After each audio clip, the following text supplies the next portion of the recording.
उचिष्ट सर्ववेदाणी सर्वविद्या मुखे मुखे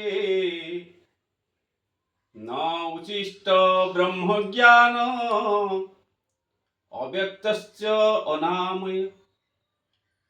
उचिष्ट सर्ववेदाणी सर्ववेदा जे मुखे कुआ जाए जा मुहर कुआ जाए ताकू शास्त्र कहउचंदी से उचिष्ट हो जाए।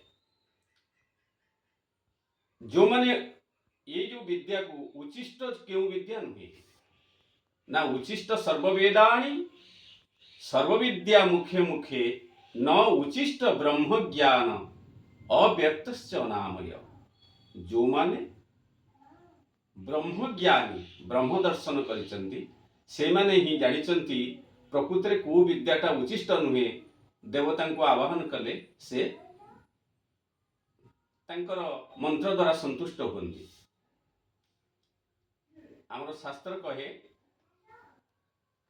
जन्मने जायते शूद्र संस्कारे द्विज उच्यते वेदभ्यासे भवेत विप्र ब्रह्म जानाति ब्रह्म।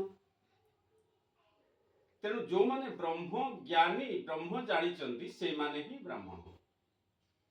आर जो माने शिशुवेदीय ब्राह्मण ब्रह्मज्ञानी जो माने जगतगुरु ठाकुर अभिराम परमहंस सम्यक धारणा देले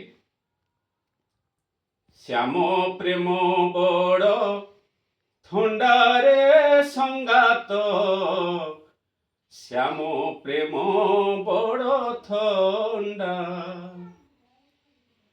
धर जपाकू नुह पाकू पाकू धर जपाकू नुह पाकू पाकू जेपरी चालई गेंडारे संगात श्याम प्रेम बड़ थंडा श्याम प्रेम बड़ थंडारे संगात श्याम प्रेम बड़ थंडा।